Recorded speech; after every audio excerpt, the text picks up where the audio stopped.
crowd and everything throughout the game was like what? Well, it was as hard as it's ever been to not get emotional. I mean, that's for sure. I mean, from the get-go, from the introductions to the last pitch. And I certainly wish that I would have struck out that last guy, but, you know, I won the game, that's all that matters. And Terry was so kind and wanting me to go back out for the eighth and believing in me that I could do it. And, so that was special for me too. And this day was as much about the fans as it was for me. I mean, honestly, I wouldn't tell you that if it weren't true. We moved the start days around, and we were able to do it in a way that didn't mess other guys up. So it felt fairly organic, didn't feel manipulated or manufactured, and it ended up well. And we had great communication between us. And so when he said, "I think you got more in you," and then I got a little number base hit or something happened like that, and I was trying to swing at the first pitch so I could go sit down and rest, and I ended up getting a little like swinging bunt. And so when I came back in, he said, "You all right?" I said, "Yeah, let's do it." And so we were able to go back out and give the fans a little more, and that was wonderful. Is any part of you still shaking? Do you feel it in your legs, in your stomach? I do. I feel it in my face. You know, Your face? Yeah. I mean, I don't know if that makes any sense, but it's hard. Like, I want to get emotional, but it's hard because we've had the type of season that we've had, and this is a game of a collaboration of individual accomplishments. Hopefully, will equal a good season. So it's hard to really sink into it, knowing that the season could have went differently. But at the same time, this moment, I feel like transcends that in a way, as far as the connection to the fans and how I feel that whole thing, and just the support. And I mean, look, it's to win 20 games is difficult, and it's been a real grind a lot of times. So. It's like a big exhale. I've heard you talk about 20 wins the last couple of days, but what was it in your life that when 20 wins became important to you? When did you realize that 20 wins is what you need to do? Well, Marty, I think that really, growing up, you just want to compete. And then once you have the weaponry to compete, you want to be really good. And then when you're really good, you want to be supernaturally good. And I think for me, there's been this steady kind of metamorphosis from just surviving to being a craftsman, and then ultimately the hope is to be an artist is what you do. And this year is kind of representative of that for me. So to answer your question in short, I don't know if I've ever attached a number to it. It's just much more for me. If I can really harness the moment and suck the marrow out of every second, then I've done what I want to do, and I can be satisfied. I was sitting in the dugout today, and we had a 1-run lead at the time, and I had to be okay with whatever happened. Knowing that I did what I came here to do: keep us in the game, be consistent, give us a chance to win, and thankfully we won. What was it like? Harry just told you earlier, to sort of draw from the fans, and they were hanging on every pitch as far as live off of them. And then what did it feel like to have that many people pulling for you? I tell you what, the honest answer is about the 4th or 5th inning, I felt exasperated. I was not myself today for the most part. Mentally, maybe it was a little bit of fatigue, and then I'd come out for an at-bat, and I would hear this kind of growing surge, and it really was neat. I mean, I don't know if I've ever experienced something like that before. Maybe I never will again.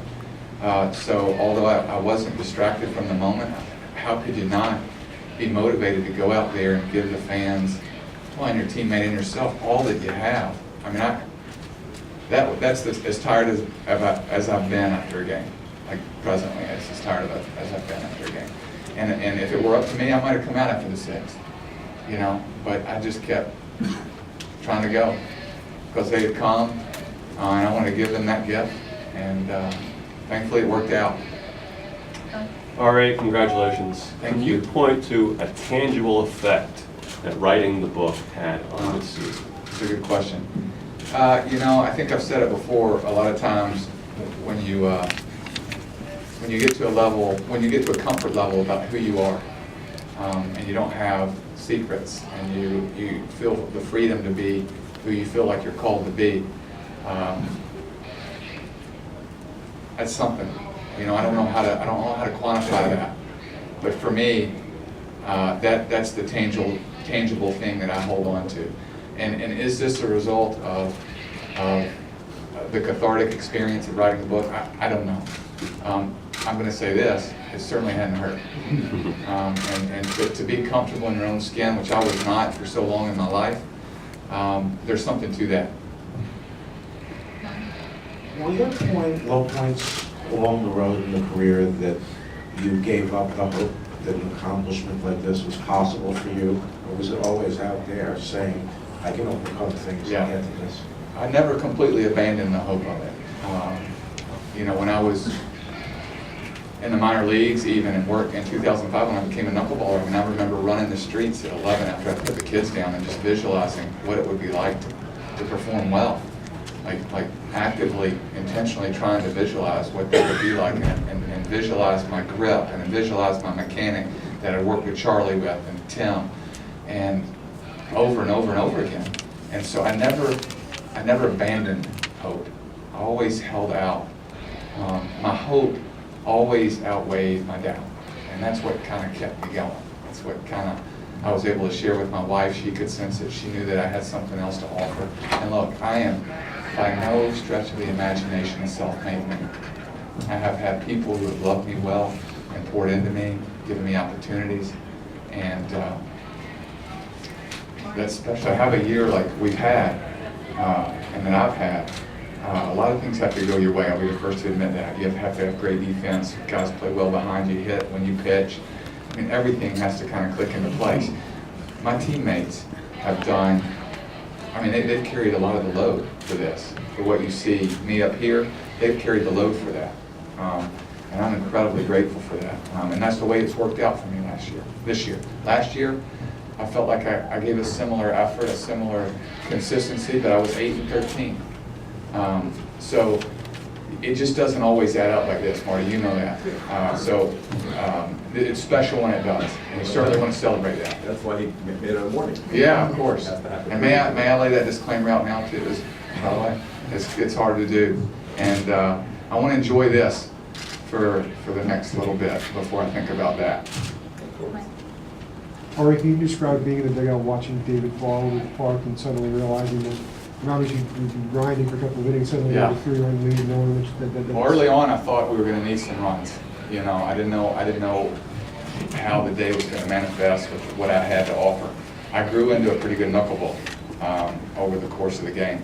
When I was actually underneath, watching on TV with Dan Worthen when that ball left, and Dan Worthen before me said, "Okay, now just a little kind of a ball away, and David will handle it." And sure enough, almost on the heels of him saying that, he hit this ball. And of course on TV you don't know if it's gone or not, like you do when you're in the dugout. How often we'll go down underneath and just take a breath and collect myself before I go sit on the dugout to go out for the next inning. And that's where I was, and the ball was hit. And sure enough, I heard the crowd through the dugout. It was a really neat experience. And Dan and I gave each other a high five, and then went to celebrate that with David. And it was a load off, is what it was. It was a breath. It was an encouragement. It was I felt like it was a sign that, hey, here's your window. You got to take it. And so I tried to take it. Two more, Ken. All right, with all you've accomplished this season, tremendous games, where does the Cy Young fit in all this? How much would that be? I don't know. Because it hasn't occurred, or because I don't know the results. It's hard to emote what you would emote, having heard that you could possibly win that. The thought of it is a little bit surreal. To be mentioned in the same names as Kershaw and Gonzalez and Cueto and Kimbrel. There's so many guys that are worthy. But who doesn't want to win a Cy Young Award? You know, what kid doesn't grow up wanting to be the best? And I'm no different. I want to be the best. I've always wanted to be the best. Now, haven't always had the weaponry to be the best. I feel like now I have something that I can offer that might give me a shot at helping a team win for a consistent amount of time. And so I don't think much about it. It's so far out of my hands. If I worry about the things I can't control, you know, they'll start to control me a little bit. I try not to go to that place. There was a time in my career where I did, and I've tried to learn from that.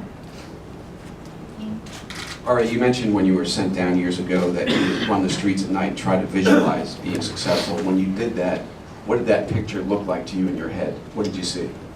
Well, I was at the point in my career where I hadn't had a lot of success, you know. I mean, I was a career, you know, I was the picture of mediocrity by my own admission. You know, I had like a 5 ERA in the AL West with Texas for so long, and I was trying this new thing, and I certainly believed in what it could do, or I would have never committed to it fully. But when I was running or throwing a bullpen, I visualized, you know, hitters in the box, Jimmy Rollins, whoever, just the best hitters of the time, so that I had something to go to when I actually did get that chance. So those are the things I thought about. I didn't think about winning 100 games. I didn't think about being a Hall of Famer. I didn't think about any of that. All I thought about was being a consistent product, a trustworthy product for a team. I felt like I could do that. And now, however that manifested in terms of wins and losses, ERA, strikeouts, all the metrics that you're measured by, I was hopeful but open to whatever that was going to be, and still in that way, and that won't ever change. I give as much of myself as I can possibly give every outing. Sometimes I tip my hat. They beat me, it's part of the game. But most of the time, I feel like we've got a better shot than they do if I bring what I bring every game. Thank you.